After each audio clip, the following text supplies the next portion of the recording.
Olá, eu sou Felipe Recondo e este é o Sem Precedentes, o podcast do Jota em que nós discutimos o Supremo e a Constituição. E o episódio de hoje vai ser um pouco diferente porque nós vamos discutir exatamente o Supremo.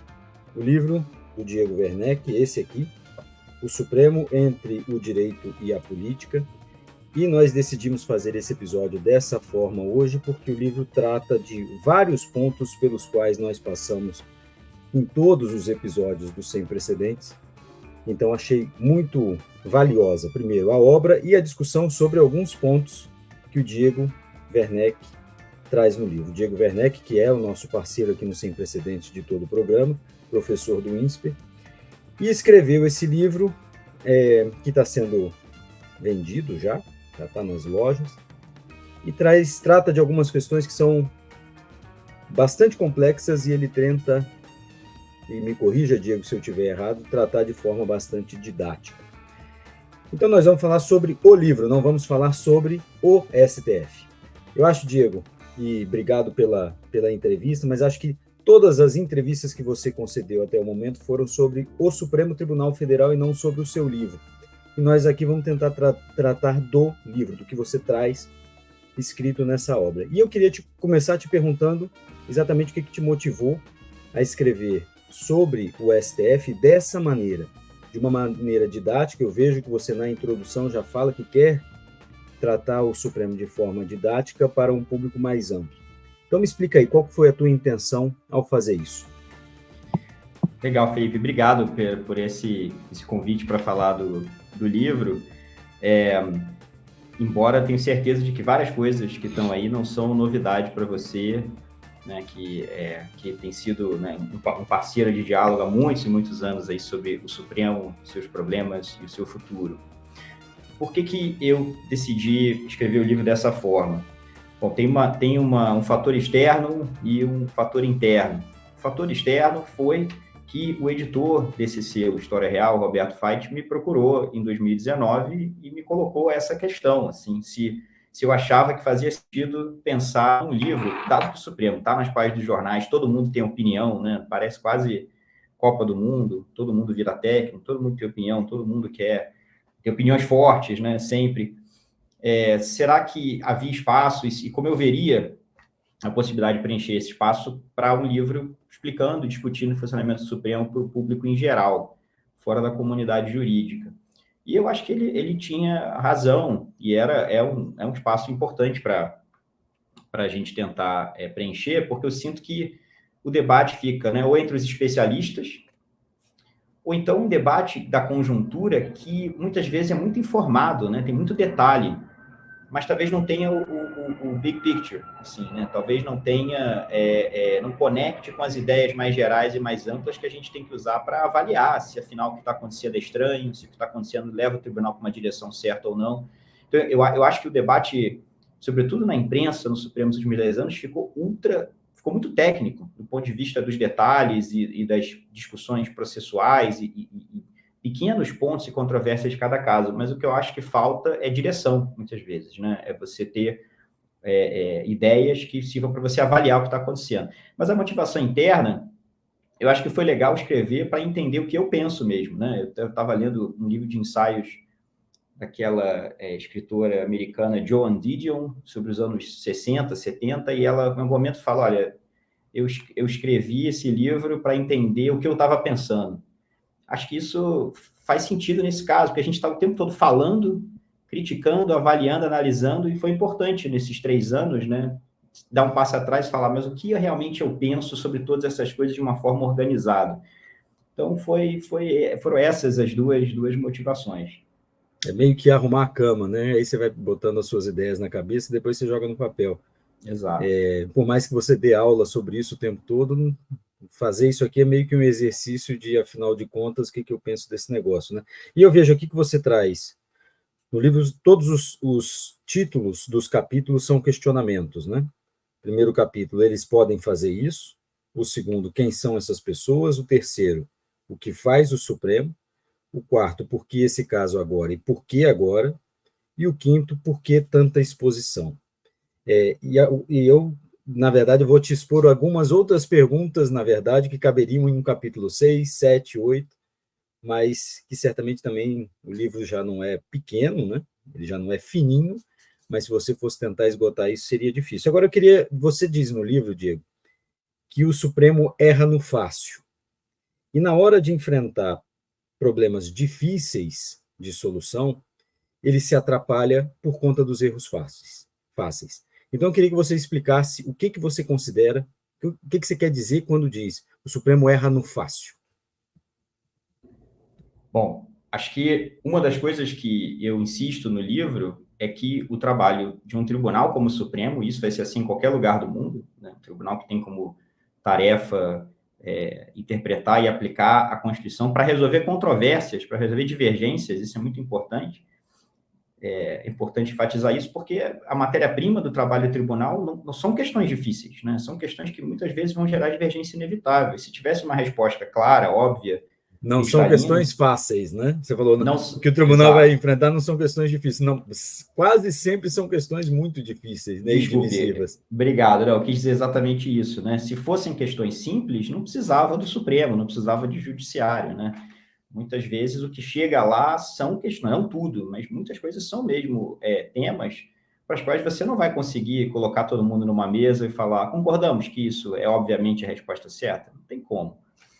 Então, isso é o difícil, e essa é a dificuldade, talvez, não só jurídica, mas que envolve também conflitos morais e políticos que dividem a sociedade. Eu acho que é importante enfatizar que quando o tribunal, né, os ministros se reúnem para decidir o significado e as implicações de uma ideia de igualdade ou liberdade, ou dignidade, e sua aplicação a um problema concreto de uma lei que o Congresso aprovou, eles estão resolvendo questões que você pode estudar a sua vida inteira, você pode ler todos os livros. Se outra pessoa ler os mesmos livros, vai chegar a uma resposta diferente e que vão sempre dividir a sociedade. Daqui a 20 anos, a gente vai estar ainda às voltas com implicações dessas questões.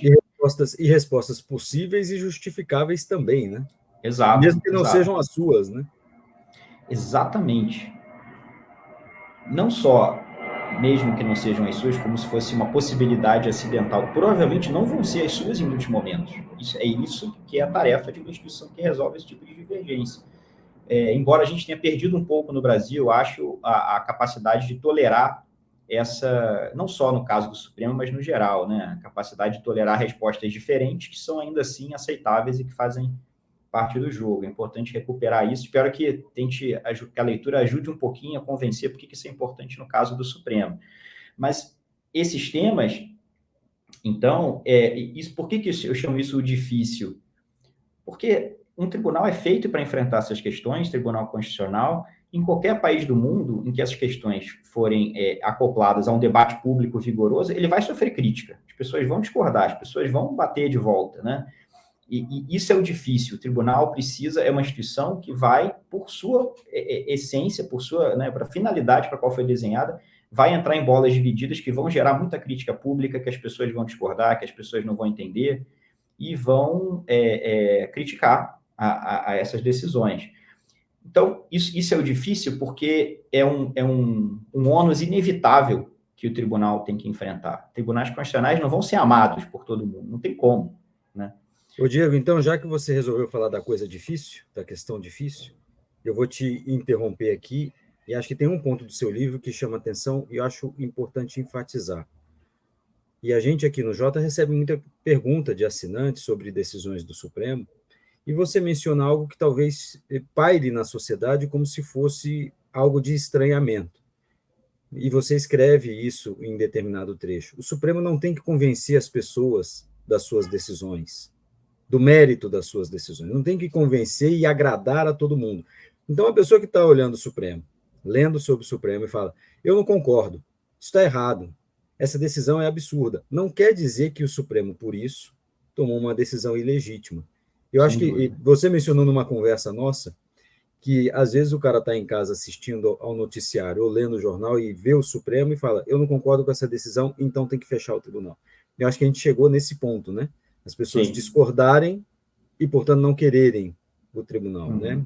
Ou aquela outra que você menciona, né? Se eu discordo da decisão, eu acho que o tribunal é ilegítimo. Se eu concordo, é legítimo. Eu acho que esse ponto você trata muito bem, e essa é a parte difícil, né? O Supremo não tem, e acho que você enfatizou isso, o Supremo não tem que convencer as pessoas de que a sua decisão, ela não tem que convencer ou agradar as pessoas por conta das suas decisões, né? Exato. Especificar um pouco isso daí, acho que o Supremo vai tentar explicar, tem que tentar explicar por que os ministros estão convencidos que a resposta dele é boa, né? Eles vão ter que dar argumentos, isso sem dúvida, mas o critério não é de sucesso. O critério não pode ser, se eu não estou convencido, o tribunal rasgou a Constituição, que é uma coisa que a gente tem ouvido com frequência, né? Esse salto hiperbólico de dizer como é possível que uma instituição erre ao interpretar a Constituição, mas, claro, você está achando que errou, tem outras pessoas que acham que não. Então, e eu também não quero adotar uma postura nihilista, né? O livro não é sobre argumentação judicial, não é sobre decisões específicas, e ao contrário, a minha postura não é no sentido de dizer o tribunal não tem que convencer, então pode fazer o que quiser, ao contrário, né? O tribunal vai ter que dar argumentos. O que eu tento adotar como premissa é a divergência é inevitável, você não vai ficar necessariamente convencido, um tribunal que está tomando decisões dessa magnitude sempre vai deixar pessoas insatisfeitas, e tudo bem, esse tribunal pode errar na sua visão de muitas pessoas, e tudo bem. O objetivo do tribunal não é sair como uma unanimidade, né? O objetivo do tribunal não é sair dessas decisões tendo convencido todo mundo de que as posições anteriores estavam erradas. Poxa, agora que eu li os argumentos do ministro Gilmar Mendes, do ministro Barroso, da ministra Rosa Weber, realmente eu estou convencido. E isso, se acontecer, é ótimo, mas pode não acontecer. E tudo bem que não aconteça. Mas eu defendo no livro também, Felipe, a importância de considerar que as decisões do Supremo, é importante você analisá-las no mérito, é importante você ter opinião sobre isso, mas entenda que são temas, muitas vezes, que não vão ser resolvidos num tweet e meio, né, numa lacrada e meia. Não são temas que você consegue resumir a um parágrafo, muitas vezes, e dizer, tem essa frase de efeito desse ministro que me agrada mais, então ele está certo. Existe direito nisso aí, né? Tem argumentos jurídicos que envolvem posições muitas vezes difíceis de entender, de conciliar, que se você não tem treinamento em direito, pode ser que tenha alguns temas que você não consiga acompanhar. Isso também faz parte do jogo. Então, eu tento meio que colocar a seguinte embocadura para o livro no início. Existem argumentos importantes, muitas vezes para os dois lados de uma questão. Os ministros vão ter que tentar lidar seriamente com esses argumentos, vão tentar mostrar para as pessoas que estão tentando, de boa fé, aplicar o direito vigente, mesmo com divergências, mesmo com possibilidade de interpretação, e vão explicar para as pessoas por que eles estão convencidos dessas decisões que eles estão tomando. Mas, você que está acompanhando isso, se você não ficar convencido, é do jogo.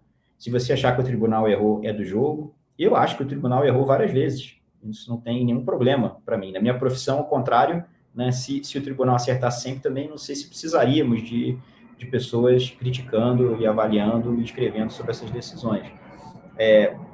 E, por fim, que as pessoas também concordem com a minha premissa no livro, eu tento convencer disso no início, de que se você quer fazer esse esforço importante de entender por que o Supremo se convenceu que uma dada posição é certa, você não vai poder simplesmente ler, né, frases de ministros nos jornais, você vai ter que tentar entender as decisões por dentro. Eu tento partir dessa premissa, embora o livro não vá investir nesse caminho, né? Não é um livro que vai explicar por que decisões específicas foram bem fundamentadas ou não. Ao contrário, né? A partir do segundo capítulo, final do primeiro capítulo, a maneira como eu tento formular a coisa mas a gente está dizendo que os ministros têm que convencer as pessoas não do que estão certos, mas de que estão agindo certo, no sentido de tentar interpretar e aplicar o direito de forma distante da política, não estão agindo como se fossem políticos. E o argumento que eles dão é só uma parte desse problema. Existe toda uma dimensão anterior, maior, que eu vou chamar de como o tribunal enfrenta esses problemas, né? São procedimentos, não só procedimento no sentido processual, mas desde quem são os ministros, como são indicados, como eles escolhem os casos, com quem eles se encontram, como eles se comportam para decidir. E eu acredito fortemente que é possível um tribunal que dê argumentos excelentes, ainda assim fale nessa tarefa de convencer as pessoas de que está decidindo, né, de boa fé sobre esses temas, não porque esses argumentos são ruins, mas porque o seu proceder é ruim. Porque o que vem no entorno desses argumentos mina a ideia de que os argumentos importam. Né? É meio que nesse dilema que eu tento construir a resposta a essas perguntas que você mencionou. No Diego, agora, só que nessa sua resposta você traz um problema muito grande para quem tenta interpretar o tribunal, que é a necessidade de ler decisões. E aí eu, como jornalista, te pergunto: ler jornal, ler sobre o Supremo no jornal, não é suficiente pelo que você disse agora. Então, qual é o pecado, qual é o erro do jornal ao tentar escrever sobre o Supremo? O que nós comunicamos para as pessoas e que é impreciso ou insuficiente para que se compreenda a corte? Certo, deixa eu talvez colocar de uma maneira um pouco diferente, então, para responder essa pergunta. Eu acho que se você está querendo acompanhar o tribunal no geral, né, sobretudo a cobertura especializada, né, que vocês fazem no Jota, é muito qualificada e ajuda muito a entender os argumentos que estão em jogo. Agora, digamos que um tema específico seja um tema, né, existencial para você. É muito importante você entender porque o tribunal decidiu de um determinado jeito. E aí, duas coisas. Pode ser necessário ler a decisão e ler os votos, né? E dois, se você não é da área, se você não é um tema que você acompanha por dentro, do ponto de vista técnico, pode ser que você não entenda algumas coisas que estão em jogo. Eu só coloco essa possibilidade para que as pessoas também entendam que tem coisas que não vão conseguir ser discutidas em 10 minutos, né? Com lado A, lado B, prós e contras, tem coisas que vão ser complicadas mesmo. Mas isso não é para dizer que a cobertura da imprensa não ajude. Eu acho que muitas vezes tem um papel muito importante e o que vocês fazem no Jota, por exemplo, eu acho que é um nível bem útil de uma combinação, me parece bem adequada de detalhe técnico, né? Tentar entender o que está em jogo tecnicamente, mas de uma forma que é acessível para pessoas que já estão, né, razoavelmente informadas e acompanhando e tentando entender o tema. Talvez o que eu queira evitar é você acordou de manhã, ligou o jornal, ligou a TV, ou abriu o Twitter, viu duas frases do ministro Supremo num caso que você não sabia que existia, sobre o qual você tem opiniões fortes, vagamente fortes, e aí você dali dizer, eu já entendi tudo, isso aqui é um absurdo, isso aqui está errado. Mas como é que eu acho que a imprensa pode contribuir mais ainda? Eu acho que é preciso desconfiar de algumas coisas que foram normalizadas no funcionamento do tribunal, né? Então, muitas vezes, quando os ministros justificam algumas coisas muito ousadas que eles fazem, são justificativas que em si fazem sentido.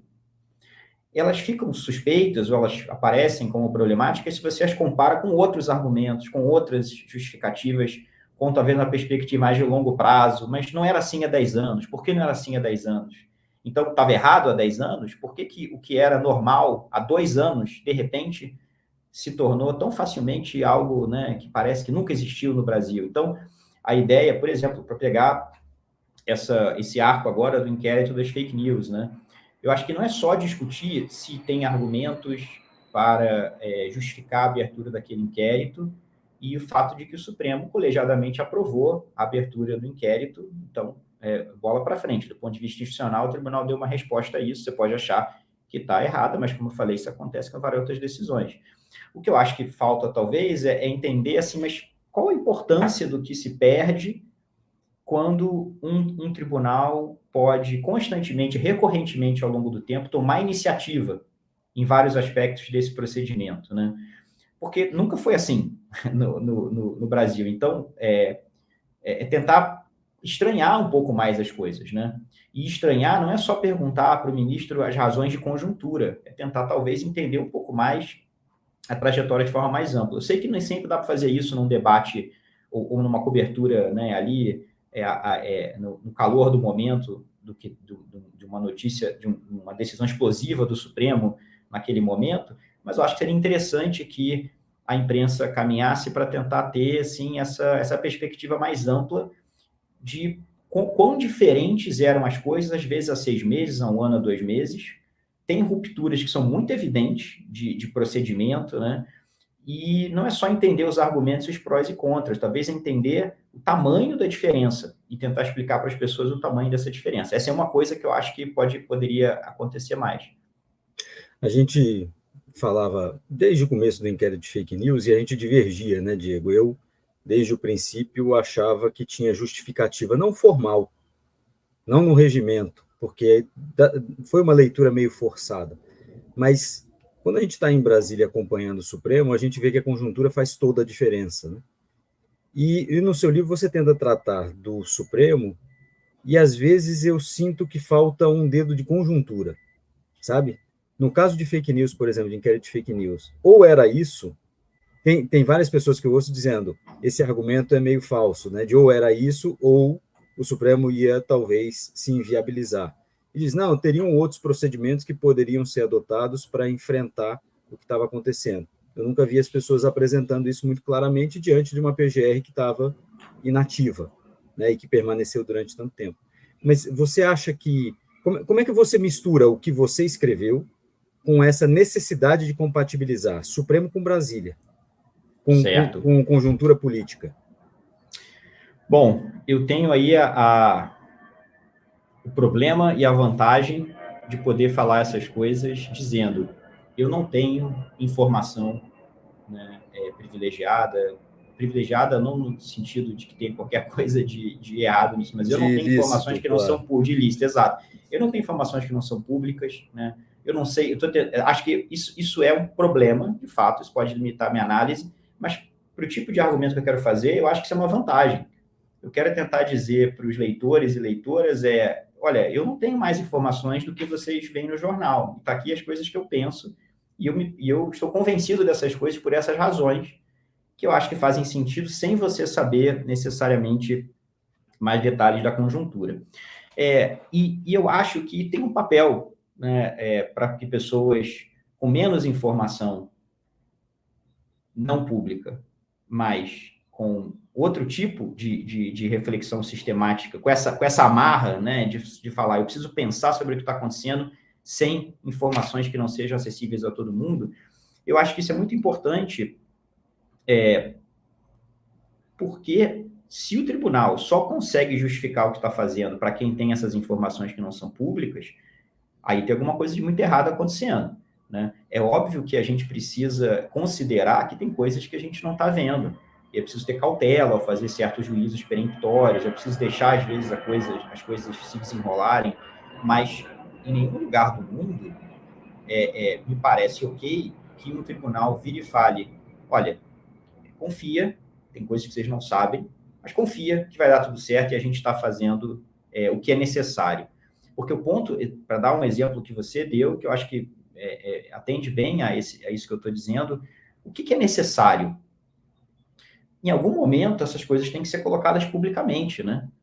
Porque não é possível que todas as medidas tomadas, essa é uma conversa que a gente já teve várias vezes, né? Eu sei que você também não está convencido de 100% da necessidade prática de 100% das coisas que foram feitas no arco desse inquérito, o que é diferente de você dizer, eu acho que está justificado a abertura lá atrás, né? E em alguma medida, eu acho que para quem está na minha posição, tem um efeito importante, né, de disciplinar, tentar pensar sobre esses temas sem a informação que não seja pública, entendendo os limites disso. Mas para quem está lendo o livro, eu acho que isso, espero que seja uma vantagem. Dizer, olha, eu estou no mesmo barco que vocês, e está aqui como eu penso sobre esses temas, e é importante que pessoas que não têm esse acesso possam ser convencidas, não das decisões específicas, né, como coloquei, mas convencidas de que, olha, essa é uma divergência razoável, essa é uma divergência que faz parte, o tribunal está funcionando de maneiras que talvez eu não concorde 100%, mas, no geral, acho que está cumprindo o seu papel. Se o tribunal pede um voto de confiança das pessoas, que é um pouco o que acontece nesses casos, ele tem que fazer por onde também, né? Você, para pedir o voto de confiança com relação a esse tema aqui, você precisa ser muito convincente com relação aos outros que são públicos, né? Então, Diego, nós vamos voltar àquela pergunta que ficou lá atrás, que é o errar no fácil. O que você diz no livro é, quando o Supremo erra no fácil, aí ele tem essa dificuldade do voto de confiança lá na frente, não é isso? Exatamente. Então, digamos que um tribunal, né, que precisa convencer as pessoas de que, olha, eu sei que eu estou me dando aqui poder demais. Eu sei que esses argumentos são heterodoxos. Mas... Ou eu sei que essa decisão no mérito não vai convencer boa parte da sociedade e eu sei que é uma decisão polêmica, né? Ou eu sei que muitas pessoas vão discordar da minha decisão, mais do que o normal, no momento em que esse tema é politicamente carregado, então vai ter uma reação pesada. Que isso, como a gente observou, vai acontecer com o tribunal em algum momento. Se ele for importante, se ele for relevante. Só o tribunal irrelevante não vai passar por isso em algum momento. Mas aí você precisa virar e falar, bom, se eu tenho essa tarefa que é hercúlea, que é empurrar a pedra morro acima, sabendo que eu nunca vou chegar, porque sempre vai ter gente discordando, mas eu tenho que tentar mesmo assim. Se esse é o difícil, como é que eu me preparo, então, para essa tarefa, né? E o que me parece ser um problema no Supremo é que essa tarefa, a dificuldade dessa tarefa, parece ter saído um pouco de cena das preocupações de vários ministros e de como o tribunal se estruturou para decidir nos últimos anos, né? Então, comportamentos que tendem a estimular as pessoas a se perguntarem, mas qual é a motivação desse ministro, dessa ministra, né? Ele está preocupado mesmo com a instituição ou com aplicar o direito vigente? Ou o comportamento me dá elementos para suspeitar que talvez haja uma preocupação excessiva com conjuntura? Porque também tem isso. Um tribunal que é só um eco da conjuntura, também não precisamos, né? Assim, é para isso que você desenhou um tribunal independente, um tribunal que vai simplesmente espelhar as necessidades práticas de um acordo, por mais razoável que seja, de políticos em Brasília. Isso também é estranho, né? E sabemos que o tribunal não é isso e não quer ser isso.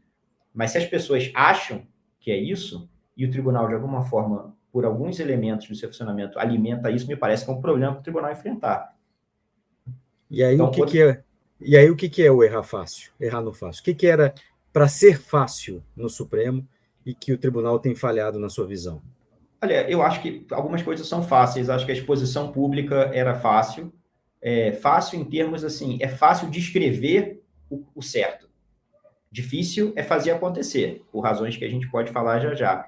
Mas não me parece difícil que os ministros não se pronunciem sobre decisões dos colegas, não me parece difícil que os ministros não antecipem votos na imprensa, não me parece difícil que os ministros procurem não dar razões em suas falas e participam da academia, da sociedade civil, tudo bem, não tem, isso não é uma vedação, mas deveria ser uma preocupação constante. Será que eu ao falar certas coisas, né, estou contribuindo para alimentar uma percepção de que eu não sou um juiz, de que eu tenho outras preocupações? Isso é uma das coisas fáceis. Exposição pública, eu acho que é uma coisa fácil. E, na verdade, eu acho que é o contrário que tem acontecido. Eu acho que, embora tenha havido uma contenção dos ministros nos últimos anos, no arco do governo Bolsonaro, né, no quanto eles e elas falam, acho que também tem uma ideia que surgiu, que eu discordo, de que é importante que o tribunal esteja presente, né, o tempo todo na comunicação com a sociedade. Se isso é uma medida institucional, eu entendo, acho que tem seu lugar. Mas eu não acho que os ministros têm que estar ocupando os corações e mentes das pessoas, assim, como uma medida supostamente de defesa do tribunal. Acho isso muito perigoso. Acho que, inclusive, o que isso acaba gerando é a percepção nas pessoas de que tem ali menos uma instituição e mais uma soma de indivíduos que brigam, que divergem, que têm agendas diferentes. Então, isso, para mim, é uma das coisas fáceis. Eu acho que tinha que ter menos exposição. Se é possível ou não, as medidas que podem ser tomadas para isso, e a gente pode falar sobre isso já já. Mas outro exemplo de uma coisa que me parece fácil, Felipe, só para não ficar só na questão da exposição, eu não consigo entender por que o tribunal resistiu tanto por tanto tempo, a limitar o poder individual que seus ministros tinham para determinar com bastante liberdade a agenda do tribunal. O ministro sozinho diga, esse caso aqui não vai ser julgado agora, eu vou pedir vista, vou esperar vários anos, ou o colegiado não vai apreciar me eliminar, né? Então, no caso, houve críticas dentro do próprio tribunal, por exemplo, no caso do juiz de garantias e o ministro Fux, né? Os outros ministros criticaram, o ministro Marmente, se eu não me engano, fez uma crítica nesse sentido, posso estar enganado, mas acho que o ministro Marmente fez uma crítica ao tempo que levou para esse caso ser liberado. Por outro lado, o próprio ministro Marmente já fez isso em outros casos, né? Já demorou para levar para a apreciação do colegiado temas de altíssima magnitude que foram decididos monocraticamente. E não é nem, hein, Diego, e nem nenhuma justificativa pela demora do ministro Fux, claro. Mas a gente vê que aí o tribunal julga o processo, e terminou de julgar agora, e coloca mais um prazo super extenso para a aplicação da lei, né? Para início da vigência na prática da lei. Então, até a gente pode até pensar o seguinte, o fato de ele ter paralisado lá atrás podia até ter alguma razão no mérito, né? Podia ter um cuidado, mas ficou realmente parecendo, no fácil, como você diz, que era simplesmente uma posição ideológica. Eu sou contra o juiz de garantias. Isso está no voto dele, ele é contra o juiz de garantias. Sim. Mas aí o fato de parar, que poderia dar mais tempo para a justiça pensar e se preparar para isso, acaba virando, a gente acaba interpretando isso de outra forma, né? Sem dúvida. E se a gente tem elementos no comportamento dos ministros para interpretar de outra forma, a culpa não é nossa. Às vezes as pessoas viajam, às vezes as pessoas ligam pontos que não existem, às vezes as pessoas inventam, e às vezes as pessoas estão só insatisfeitas com a decisão e aí vão querer encontrar pelo em ovo. Mas, né, se são os próprios ministros que estão, de certa forma, dizendo olha esse pelo nesse ovo aqui, aí é outra situação. Então, essa coisa da agenda e da grande liberdade do tribunal como instituição e individualmente seus ministros de moldar essa agenda de maneiras, às vezes, muito brutais, muito abruptas, muito drásticas, que em momentos que tornam muito difícil você imaginar que não tem uma motivação política, por exemplo, não política partidária, mas política de dizer, eu não quero que esse tema seja julgado nesse momento, né? Se você discorda, vota e perde. Né? Se você discorda, vota e perde. Você pode resistir a uma medida porque você discorda. Agora, deixe o colegiado decidir. Sabemos que com a reforma agora, no fim do ano passado, da presidência da ministra Rosa Weber, o tribunal deu um passo importante nesse sentido. E é isso que eu queria te perguntar, Diego, porque você tem várias propostas no livro, mas eu quero falar de um ponto específico antes. Você menciona no livro que é muito importante que essa reforma parta do próprio Supremo. Por quê? Primeiro, porque eu acho que o tribunal precisa... Um tribunal que está sujeito a tão poucos controles, e é importante que esteja sujeito a poucos controles. Isso é parte de um esquema de independência que, se a gente começa a mexer, se a gente abre a caixa de ferramentas e pensa, não, vamos criar aqui um mecanismo de um controle externo do Supremo, isso é muito perigoso. Né? Eu não apoiaria uma medida que tornasse mais fácil, por exemplo, você... criar uma instituição que pudesse punir ministro do Supremo. Eu não apoiaria esse tipo de coisa no Brasil.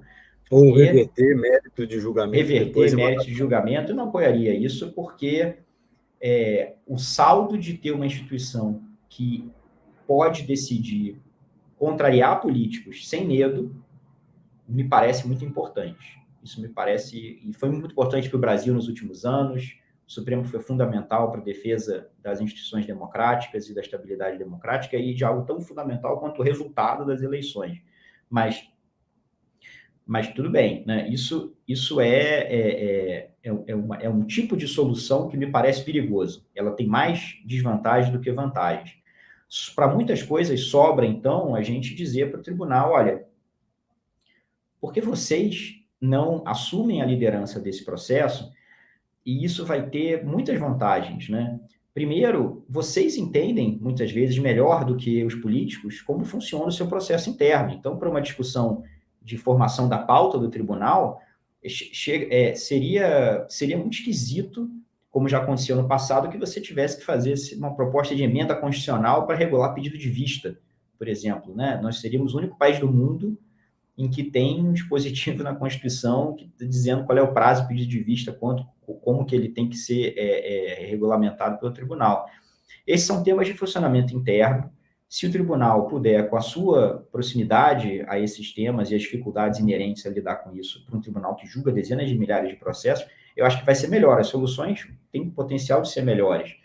E acho que também, para um tribunal que, por boas razões, não está sujeito ao controle de outras instituições, né, exceto em casos muito limite, né, a bomba atômica de um impeachment de ministro supremo, né, essa bomba atômica não é para usar, né? Isso é uma bomba atômica que é para casos extremíssimos.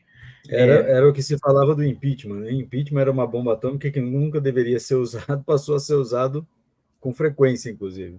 Pois é, mas é mais difícil tirar um presidente, formalmente é mais difícil tirar um presidente do cargo do que um ministro supremo, né? A votação para tirar o presidente é mais, você tem 2/3 na Câmara e no Senado, e uma porta, é estreito para você conseguir, né, atravessar esse caminho. No caso do Supremo é o Senado, 2/3, mas na prática não é só o formalmente que importa. Sabemos que convenções políticas e limites políticos são também muito importantes, mas do ponto de vista formal, o impeachment do ministro Supremo é mais difícil. Ministro Supremo, desculpa, do presidente da República é mais difícil. E eu acho que é importante que essa bomba atômica seja deixada, né, assim, no horizonte limite de possibilidades para casos que sejam incontroversos, jamais poder. Me perdoe, mas você Sim. colocaria também, junto com esse arsenal de bombas atômicas, emendas constitucionais para mexer em procedimentos do Supremo? Você também acha que fazer isso via Congresso Nacional é uma arma tóxica também? Tem seus perigos. Acho que é uma caixa que, se você abre, é perigosa. Não acho, não é da mesma ordem de perigo. Claro, sem dúvida, sem dúvida. Por exemplo, então imagina que uma emenda constitucional que diga, por exemplo, que qualquer decisão liminar que suspenda ato do Congresso tem que ser tomada colegiadamente. Eu acho que seria lamentável que a gente tivesse que regular esse tema na Constituição. Mas, dada a disfunção crônica do tribunal, né, nas últimas 2 décadas com esse tipo de problema, aí eu trataria de forma diferente. Eu acho que se a solução não viesse, né, de dentro do tribunal, não veria problema de vir de fora.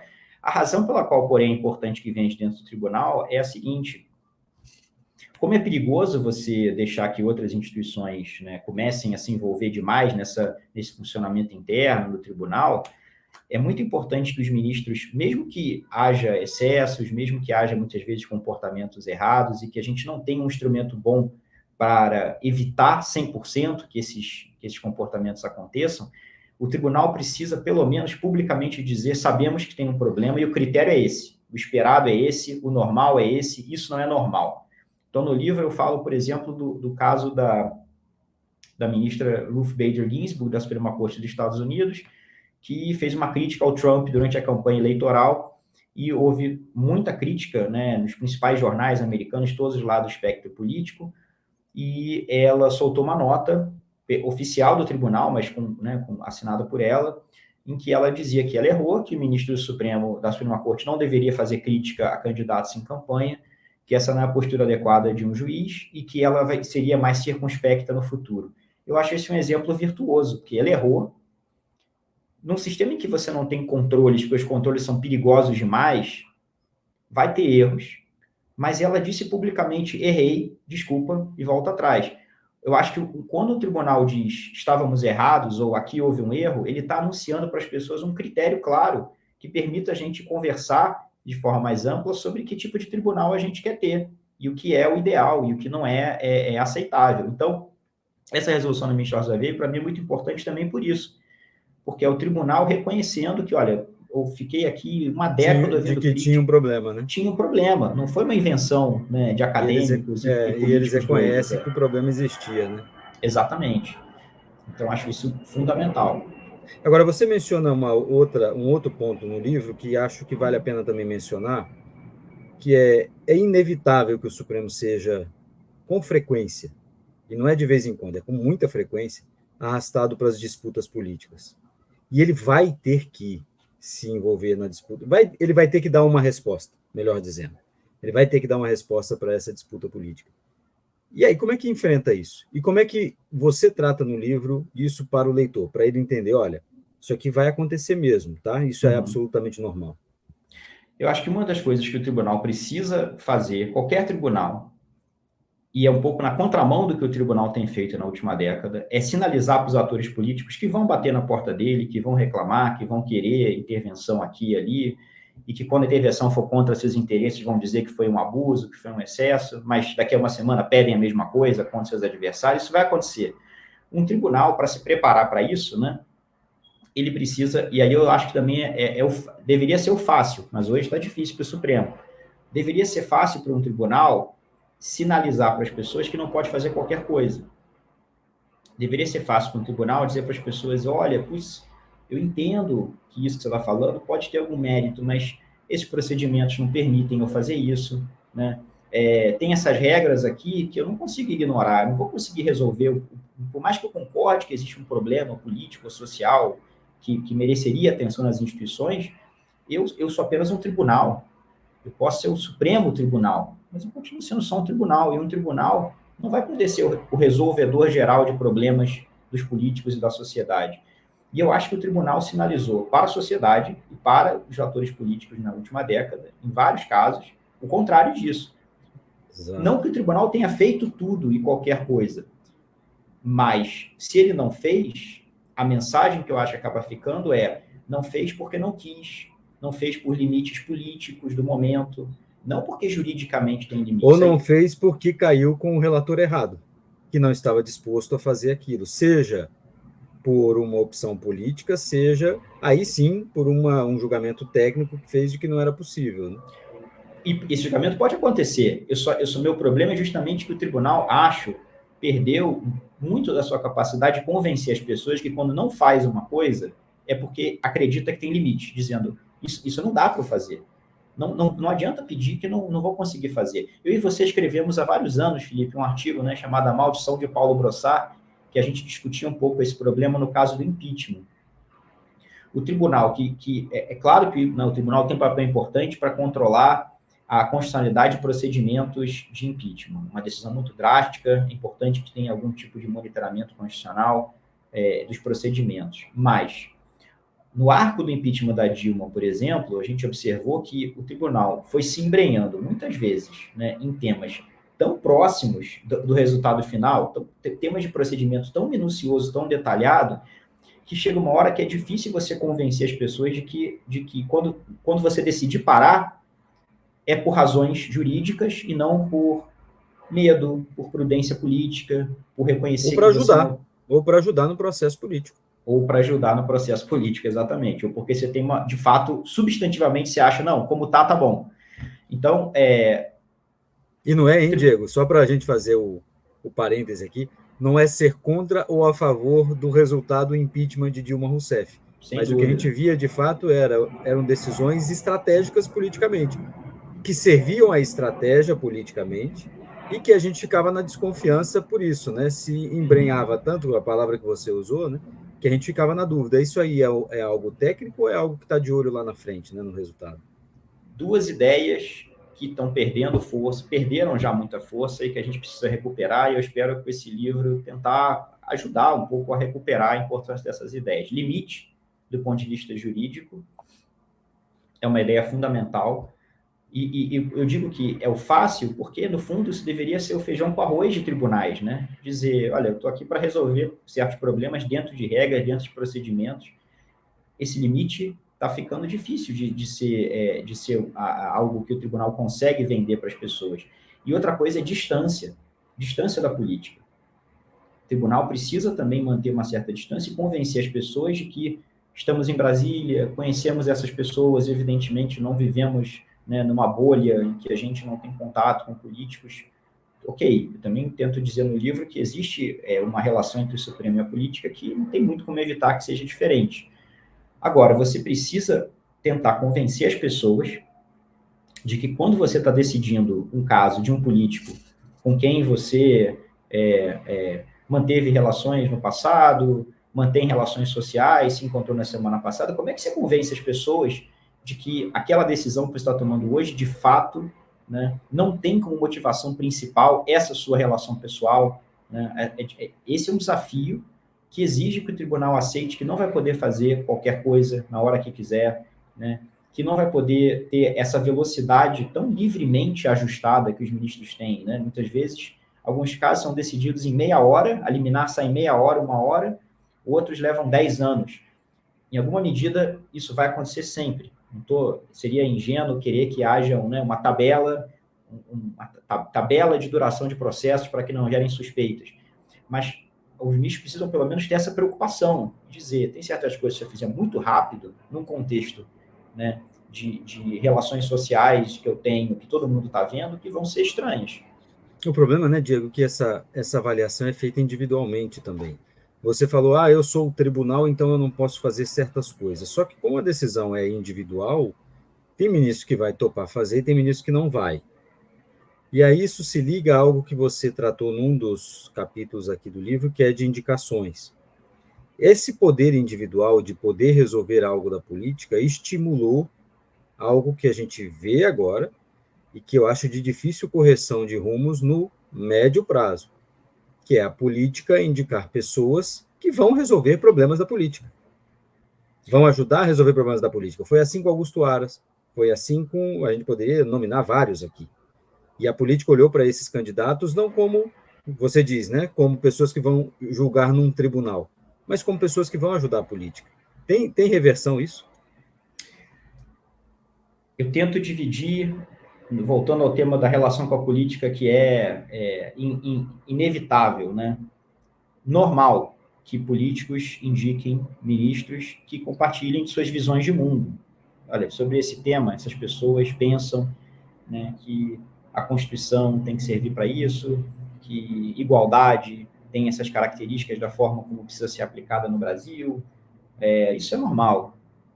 Não é normal que as pessoas, né, mantenham essa relação com o ministro do Supremo e indiquem ministros pensando no futuro para problemas e temas que eu nem sei quais vão ser, né, eu sei que essa pessoa vai estar disposta a resolver meus problemas. Isso não pode ser, vamos dizer também, para não ser ingênuos, alguns políticos podem ter esse critério, podem tentar fazer isso, mas é preciso que seja custoso publicamente, é preciso que o tribunal, de alguma forma, resista também a essa lógica. Então, eu fico muito preocupado nesse tema, Felipe, quando eu vejo o grande envolvimento de ministro do Supremo na própria sucessão do tribunal. Eu acho que isso é um envolvimento que me parece perigosíssimo. Acho que você está no tribunal com poder para fazer coisas que são importantes ou desfavoráveis para o governo da vez, ampla liberdade para decidir quando pautar as coisas, o que priorizar. O governo vai fazer uma indicação e você se coloca como um interlocutor para dizer, olha, eu tenho, né, essa pessoa que eu apoio, isso me parece perigosíssimo, esse é um desdobramento negativo do funcionamento do tribunal nos últimos anos. Isso podia acontecer há 10 anos, mas isso me parece que acontecia de forma muito mais oculta, de forma muito mais envergonhada. Muito mais discreta, Diego, porque a gente lembra, a gente publicou uma vez também, né, a carta do ministro Brossat para o Itamar Franco, ele se aposentando, e fez uma carta para Itamar Franco, que era seu amigo, ele vinha da política, dizendo, espero que indique alguém melhor do que eu, ponto. Não é, espero que indique tal. O que aconteceu agora, recentemente, com o ministro Lewandowski, e isso foi traçado pela imprensa, de que ele se sentia tão próximo ao governo, ou com crédito com o governo, que ele se sentia à vontade para indicar o seu sucessor. Isso já é um problema, né? O ministro que acha que tem Totalmente. Crédito junto ao governo, né? Absolutamente, ainda mais se você ainda tem alguns meses com a caneta na mão para, né, modular esse crédito. Isso me parece absolutamente injustificável. Acho que ministros do Supremo não deveriam se envolver, e muitos não se envolvem. Tem ministro do Supremo que você vê que não tem qualquer envolvimento com sucessão. Ou pelo menos que, por exemplo, uma coisa é o ministro dar um critério geral, então não precisa ser tão geral quanto o ministro Paulo Brossat, mas dizer, por exemplo, né, me parece que não seria a mesma coisa se a ministra Rosa Weber dissesse da importância de indicar uma mulher para a vaga dela. Coisa que ela fez impessoal. Agora, eu apoio essa pessoa enquanto eu estou aqui no papel de ministro do Supremo, me parece... Então, isso é errado fácil, né? Ninguém é obrigado a fazer isso. Tem ministros que não fazem. O custo é muito baixo não fazer, é só não fazer. Não tem problema Não tem problema mais fácil de resolver do que só ficar quieto, mas a questão é que os ministros, né, muitas vezes, não só são arrastados para a política, mas caminham ativamente em relação a ela, né, procuram encontrá-la diretamente. Isso me parece ruim. Ô, Diego, nós estamos chegando aqui a 50 minutos de entrevista, a gente podia ir longe ainda. Mas eu queria dividir com você algo nesse ponto. E você, numa das entrevistas que você deu, você disse que a ministra Rosa Weber, acho que a expressão era essa, tinha um padrão ouro de comportamento. E aí eu vou dividir com você uma impressão que eu tive recentemente conversando com algumas pessoas da política em Brasília sobre o Supremo e sobre a ministra Rosa Weber, e olha como a avaliação é muito diferente. Alguns disseram, é uma boa juíza, mas como ministra do Supremo vai deixar pouco legado. E nós não estamos falando de 8 de janeiro para frente, não, tá? Nem mesmo, todo mundo reconhece, óbvio, a mudança regimental e a importância de ter feito isso, mas a política olhando Rosa Weber, não como essa juíza padrão ouro, mas para a política é muito melhor um outro tipo de juiz do que Rosa Weber. E aí e quem indica e quem participa desse processo é a política. Então, a gente não está falando de outro mundo ou falando para um mundo completamente diferente. A política vai continuar olhando os ministros do Supremo assim, eu quero um para chamar de meu, eu quero um que resolva o meu problema mesmo. E a gente está olhando Rosa Weber, você mencionou isso, como alguém que tem um padrão de comportamento correto em se tratando de juiz. São mundos diferentes? O mundo mudou desde que a Miss Rosa Weber foi indicada, mas é importante dizer que não faz tanto tempo assim. E as indicações da Dilma, nesse aspecto, em geral, foram indicações interessantes, né? Foram indicações de pessoas que não tinham essa característica de uma proximidade grande com a própria presidente, com atores políticos relevantes naquele momento. Eram indicações que estavam aí flutuando já na comunidade jurídica, num patamar em que a indicação poderia acontecer até por outro presidente, quem sabe. Então, acho que não faz tanto tempo que a gente teve indicações desse tipo. Não é que a ministra Rosa Weber foi indicada em 1990, né? Ela foi indicada há 10 anos. É muito pouco tempo para você dizer que o jogo mudou a ponto dessas coisas que eram importantes há 10 anos não serem mais. Agora, é uma batalha. A gente precisa publicamente... Desculpe, Diego, e não serem importantes daqui a 10 ou 20 anos. Que na conjuntura política de agora, podem olhar a Rosa Weber e falar, isso aqui não dá. Só que ela é o oposto de toda a crítica que a gente faz ao Supremo. Sim. Superexposição, envolvimento com política e tal. Então, a política está dizendo, mas eu queria mais. Sim. Mas é a mesma política que reclama quando toma uma decisão contrária. Né? Exatamente. É a mesma política, né, que vai, hoje, ficar muito feliz porque um ministro tomou uma decisão heterodoxa, rápida, para resolver um problema que pode ter sido importante para vários partidos, até não precisa nem ser uma coisa muito associada a um lado do espectro político. Um ministro que foi ali um facilitador da governança, resolvendo, né, uma engrenagenzinha jurídica que resolve um problema ali do Congresso. Mas esse é o mesmo ministro que daqui a 6 meses, 1 ano, pode fazer uma coisa que o Congresso considera destrutivo, ou no momento de crise, de polarização dentro do Congresso, que um lado concorda e o outro discorda. Então, me parece bem equivocada essa ideia de que, né, ela não deixa um legado, porque eu não consigo imaginar qual o melhor legado para um juiz de um colegiado do que ser lembrado como alguém que reforçou a instituição. Né? É difícil imaginar um legado melhor do que esse. São decisões específicas que a pessoa tomou.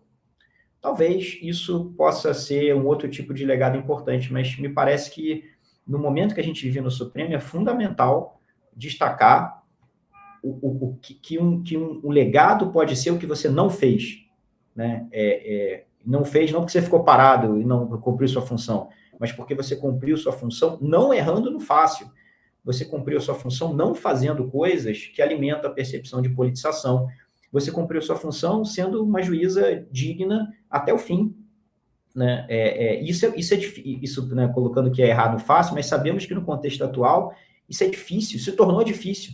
De alguma forma se tornou difícil você esperar que ministros do Supremo sejam mais parecidos com juízes em geral, mesmo sendo diferentes, com poder diferente, função diferente, mas que eles sejam mais parecidos com os juízes no geral, justamente para que possam exercer os grandes e específicos poderes de que dispõem com mais legitimidade. E você colocou bem, claro que os políticos vão achar que é mais útil para eles um outro tipo de ministro, mas a gente, como comunidade, tem que resistir a essa ideia né? Os políticos vão tentar, também, novamente, não é para ser ingênuo. A gente tem que achar só que está errado e criticar e orientar a conversa para aumentar o custo de indicações desse tipo. Não, eu sugeriria a eles, e quem somos nós, né, Diego, para sugerir aos políticos que leiam o seu livro. Eu só sugiro porque eu acho o livro realmente ótimo, mas eles têm uma régua muito diferente, de fato, e fazem críticas ao Supremo por algo que eles querem. Eles criticam o Supremo por ser político e cobram que o juiz do Supremo seja político. No padrão deles, quanto mais poder o ministro exercer, mais temido e melhor ele é, mais útil ele é. Quanto menos exercer, pior. E aí depois eles reclamam. Mas eu queria, só para a gente caminhar para o final aqui, Diego, você no livro também menciona que não quer discutir casos. Então, o leitor não vai pegar o seu livro e vai lá no índice olhar, eu quero ver se o Supremo, na visão do Diego, errou no julgamento tal. Ou se o Diego concorda com o mérito ou com o procedimento no julgamento qual. Mas eu te disse que ia te fazer o desafio aqui, foi combinado, de você me indicar decisões com as quais você discorda do resultado, mas que você acha que o Supremo poderia legitimamente ter tomado. Porque a pergunta, e é com base num texto que você já escreveu, dessa legitimidade circulante do tribunal. Quando você concorda com o mérito da decisão, você acha que ela foi correta. Quando você discorda, você acha que ela foi incorreta. Então, meu desafio para você foi esse. Que decisões você discorda no resultado, mas você diz, é uma decisão absolutamente legítima? Cláusula de barreira. Quando o Supremo declarou inconstitucional a cláusula de barreira, que havia sido aprovada nos anos 90, ia começar a valer em 2006, se eu não me engano, acho que o tribunal errou. Acho que esse é um diagnóstico, inclusive, que vários ministros compartilham hoje, olhando para trás. O tribunal declarou inconstitucional e aquilo gerou impactos muito negativos para o sistema político na década seguinte. Mas eu jamais diria que o tribunal ali estava agindo fora das suas competências esperadas. Havia uma lei aprovada pelo Congresso, havia uma minoria parlamentar que considerava que essa lei violava o seu direito de participação, igualdade de participação na competição política. O tribunal analisou se era compatível à Constituição ou não. Eu discordo, mas é um erro, mas é do jogo. É um erro que eu não, além de criticar o resultado, eu não diria que o tribunal ali estava usando um tipo de poder ou se colocando, né, um tipo de poder, um tipo de posição diante da política que é também injustificado. Agora, dá para pensar em exemplos que sejam, né? Eu acho que uma outra decisão que o tribunal, para mim, errou no resultado e foi além do que o tribunal deveria, puxou para si uma responsabilidade que eu acho que não deveria ser sua, é a DPF 402, quando o tribunal inicialmente decidiu que chefes de poder não poderiam ser réus no Supremo. Não está em lugar nenhum na Constituição isso, não era um debate que existia no Brasil nos últimos anos anteriores, de repente aquele tema parece uma drástica intervenção no funcionamento do Congresso. Não acho que o tribunal deveria puxar para si a tarefa de dizer, deixa eu entender como a Constituição pode ser aperfeiçoada para fins de funcionamento do Congresso. A Constituição nem era a Constituição, né? A política, né? A política, exatamente. Se o político é réu, ele não pode figurar como presidente de outro poder. Era o Supremo tentando fazer uma limpeza da política, né? Tentando fazer uma limpeza... Desculpe. Não, imagine, eu acho que conversa com outro ponto que eu tinha mencionado para você, e você disse que também se enquadrava nisso, decisão sobre fidelidade partidária, né? Também o Supremo tentando consertar a política por via das suas decisões. Sim, no geral, quando o tribunal puxa para si essa tarefa, no geral, acho que o saldo não tem sido positivo. E mesmo nas decisões que você acha que o saldo é positivo, acho que é complicado para um tribunal que precisa passar a imagem de que tem limite, que precisa passar a imagem de que está apenas seguindo as regras da Constituição, ele tentar convencer as pessoas disso ao mesmo tempo em que ele fala, olha, tenho aqui uma ideia de como deve funcionar a política brasileira. Eu vou agora abrir a minha caixa aqui de ferramentas e ajustar como funciona a Constituição para que ela se torne mais próxima da minha ideia de como deve funcionar a democracia brasileira. Isso eu acho perigosíssimo em vários níveis e acho que é muito difícil conciliar com a ideia de que você tem limite. O ministro Celso de Mello, famosamente no caso da fidelidade partidária, um dos mandados de segurança lá em 2007, 2008, disse que o Supremo funciona como um poder constituinte permanente. essa é uma ideia, é uma afirmação assombrosa, né? Assim, muito, acho problemático demais o ministro dizer isso. É uma frase que deveria ser, para mim, a meu ver, né, o ministro Celso de Mello foi um ministro respeitabilíssimo em várias dimensões da sua atuação, mas essa é uma frase que me parece profundamente equivocada, né? E acho que essa é a ideia que está muito por trás dessas intervenções do Supremo na política. Vamos aperfeiçoar a Constituição, já que as coisas não estão dando certo. Acho que o tribunal deveria ter muito cuidado com isso daí. Diego, teria mais muitas perguntas a fazer, mas chegamos aqui a 1 hora de programa. Fica a dica para quem acompanha aqui Sem Precedentes, o livro do Diego. É realmente interessantíssimo. Infelizmente, você ainda não fez um livro de casos, mas quem sabe no futuro.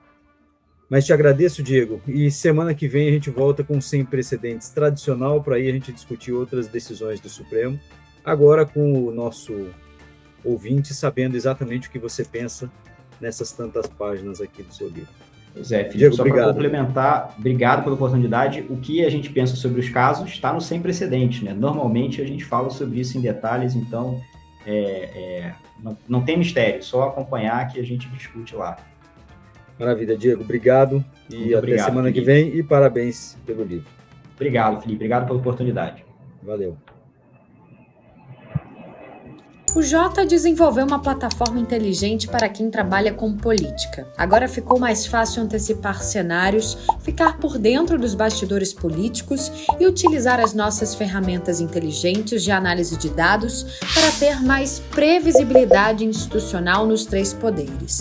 Tenha acesso aos nossos alertas e apostas da semana, análises políticas exclusivas e reuniões com os nossos especialistas, relatórios especiais, ferramentas de inteligência artificial e eventos exclusivos com as figuras mais importantes da política nacional. JProPoder, a plataforma número 1 de relações governamentais no Brasil.